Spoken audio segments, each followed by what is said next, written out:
our ideas of our past or our history, or what we consider our history, has influenced that state of affairs, or has caused things to be the way that they are, at least to a certain extent. So the question I'd like to pose now is, how much of this that these descriptive words you've chosen, how much of this do you think is innate, as in what you truly believe about yourself, and how much of this has been influenced or shaped by what other people think about you and have said about you? An interesting thing to think about, an interesting question to keep in mind as we think about questions of identity and narratives, right?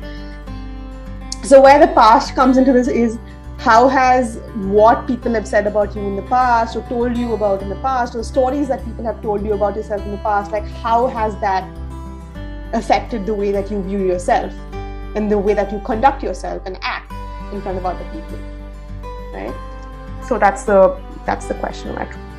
That's a very interesting question. I'm not sure I can fully answer it, but my hypothesis would be that we have a positive bias about ourselves, so that we are kind of inclined to see the better parts of ourselves, and we are inclined to see ourselves as the ideal version of ourselves, in the sense that we see ourselves as we would like to be, or as we should be, in a lot of senses.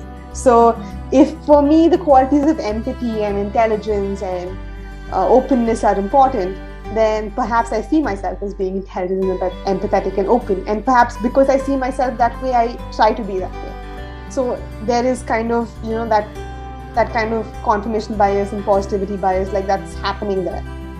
But one more thing I've noticed is, it also often depends on your state of mind. So for example, when I'm feeling good about myself, I come up with more positive adjectives. When I'm feeling down about myself, when I'm feeling more depressed, more this one, then I come up with words like worthless, hesitant, underconfident. So a lot of it also depends on your state of mind. Said it's what we like to think of ourselves as, right? It's what we want to be the truth, and that's what narratives are about, right? Why do we construct certain narratives? Why do we construct narratives about ourselves? A large part of it is wish fulfillment. A large part of it is, what do we want to be the case? What do we want things to be like? That's not necessarily a bad thing, right? Because ultimately, the visions that we have for ourselves influence how we become, right? So if we, like I said, if I decide that empathy is important to me, if I decide that vulnerability and openness are important to me, then I move towards that. So these are not necessarily bad things, and I think they reveal a lot about which qualities and which values are important to you.